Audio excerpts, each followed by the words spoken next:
Good morning, students. Today's session we are going to learn from the civics chapter 1 our constitution.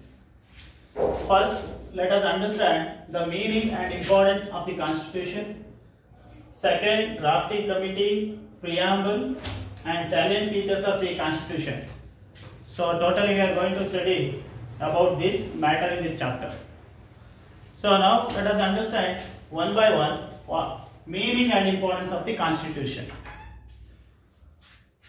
So constitution is nothing but every country needs some rules and regulations, law. So that basic rules or set of rules of the country is known as constitution, or we can say that constitution means a set of rules followed by country. Followed by a country is known as constitution. And why we need this constitution? Constitution is very important because constitution and government or parliamentary system has its own relationship, and it also enumerates the three organs such as legislature, executive and judiciary. Therefore, it is very important. At the same time, this constitution also gives guidelines to the citizens, such as or we can say that fundamental rights and duties are given to the citizens, and it also provides good relationship between the citizen and the government, and also it protects the rights of the human or citizens of the country, and at the same time it coordinates with the three organs of the government such as legislature, executive and judiciary. So that's why constitution is very important.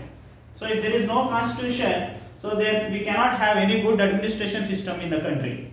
So that's why today constitution is very essential.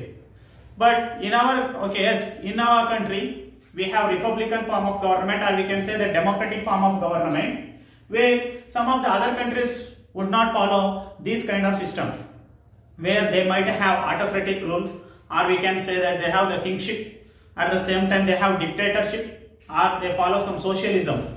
So autocratic rule means where one person rule or one king will control the entire kingdom or entire state, or we can say that entire kingdom, okay, or entire country. But here in the constitution system or in the republican form of government, we don't have such kind of system. Okay, so our constitution basic rules are entirely different than the other countries. So that's why it is very important to know about the constitution. So and second, let us understand about the drafting committee. So after the independence, yes, they wanted to draft a committee. Okay, so this drafting committee was one of the actually there were some of the members were included. So the constitution was actually drafted by Constitution Assembly. So this Constitution Assembly contained so many members. Okay, so among them the notable leaders are such as Dr. Rajendra Prasad, and at the same time Dr. B.R. Ambedkar, Dr. Rajendra Prasad, and at the same time Jawaharlal Nehru. So these were some of the main leaders to draft this committee. Okay, not only these leaders, at the same time there were other members are also included in the drafting committee. Okay, so actually when the when the first session was held, so that time Jawaharlal Nehru became the first Prime Minister of India, and Dr. Rajendra Prasad was elected as a first president of India. Okay, so and Dr. B.R. Ambedkar became the chairman of a drafting committee. Okay, so yes, of course, Dr. B.R. Ambedkar is also known as the architect of Constitution, and of course his contribution is very great to the field of law, especially where he became a lawyer, or we can say that he studied a law, and August 15, 1947 to up to 1950, January 26, he was a law minister of India. Okay, so that's why we have to remember Dr. B.R. Ambedkar role is very much important by drafting constitution. And in this constitution, the first page of the constitution is preamble. It is very, very important, the introduction of our constitution. Okay, where it says very clearly, which provides equality, justice, fraternity to all the citizens of the India, and where all are equal in front of the law, and even Prime Minister, President. Okay, so they are also must bound to the law. That is the importance of the constitution. At the same time, how preamble says that. Preamble is the introduction. It says that we the people of India, having solemnly resolved into constitute to India, okay, to sovereign, secular, and political justice, or we can say that sovereign, secular, democratic, and a republic. So it means justice to promote all the citizens of the country. At the same time, liberty of thought, expression, belief, and faith, of worship, and at the same time, justice, political, economic, and social justice. So the entire constitution is based on the preamble. Okay, so actually yes, when all the members gathered and they draft the constitution, and they brought, actually when the constitution was made, before making this constitution, so they brought 2473 amendments, changes. So it took a long period, about nearly 3 years. It was not so short time they wrote the constitution. Okay, so because of all the leaders' effort, and they actually drafted the constitution, and it was adopted. Actually, it was adopted in the year November. Okay, in the year 1946, November 26, 1946, it was adopted, and finally it came into force Jan 26 and 1950. So in the beginning, actually this assembly contained, yes, there were 299 members were there in the assembly. Okay, and of course our constitution is a very lengthy constitution, so that I am going to discuss in the written constitution. Okay, so that is the role of the drafting committee, and of course where I have told about articles, it has total articles, 395 articles and 12 schedules. Okay, so are there in the constitution. So January 26th, when constitution came into force, so that day is remembered as a Republic Day, and at the same time, when it was adopted, the day November 26th and 1949, not 1946, it is 1949. So that was considered as a constitutional day. Okay, so that is the importance of the constitution, at the same time the importance of the drafting committee and preamble. Okay, so now let us understand about the salient features of the constitution. Okay, so what is the salient features of the constitution? First one, written constitution. Our constitution is a written constitution. It means it is there in the written form. Okay, so where it is one of the lengthiest constitution, okay, in the world. Of course, the structure, power, and extent of the organs of the government and legislature, executive, and judiciary are explained in this written constitution, where I told that it contains 395 articles and schedules. Okay, so of course we can say that the size of the constitution is very big. Okay, and next one is, it is a second salient feature is republic.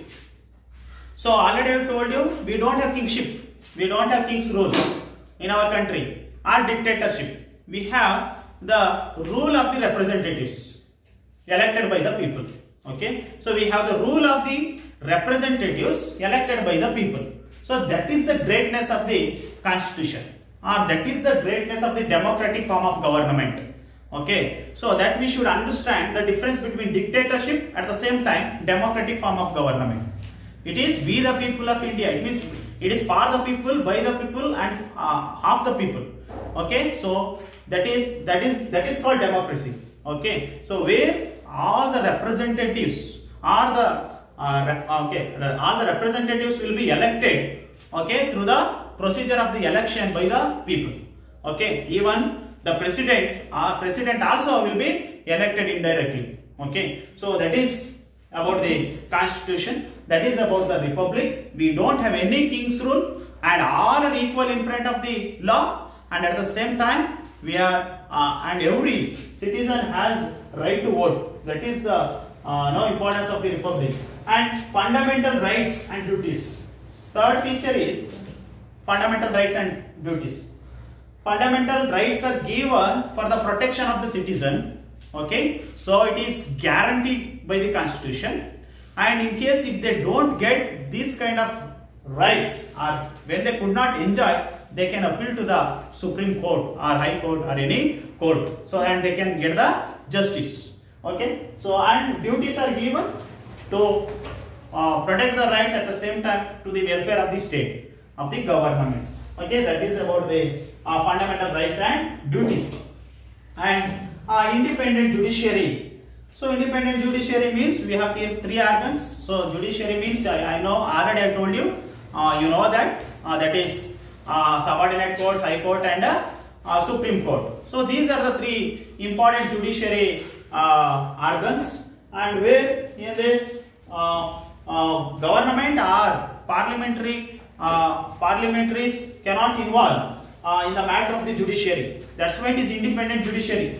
So they are not supposed to involve in the matter of the judiciary. So this all the courts have independent to take the decision or make the decision. That is called independent judiciary. No government or parliament should not involve in this independent judiciary. Okay, so it is a separate organ of the, yes, of course it is organ of the government, but judiciary has its own power. Okay, so that's why we can say independent judiciary.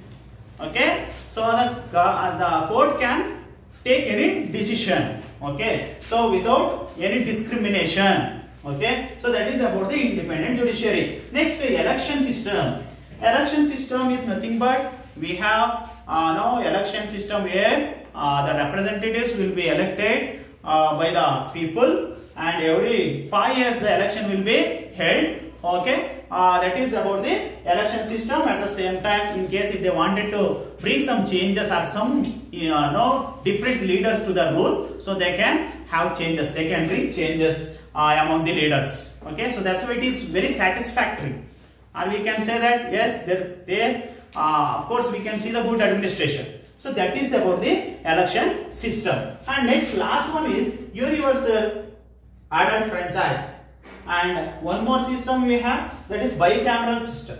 Bicameral system means we have Rajya Sabha and Lok Sabha. How Lok Sabha and Rajya Sabha works, like that we have two government we can see, one in the central and another one is in the state. That system is known as bicameral system. And here universal adult franchise. Universal adult franchise means it is every citizen of the country, one who has completed the age of 18 has right to vote, or has without any discrimination. So above the age of 18, okay, anybody, women, men, okay, anybody without discrimination has of their own choice and faith to select their leaders. Okay, so that is known as universal adult franchise.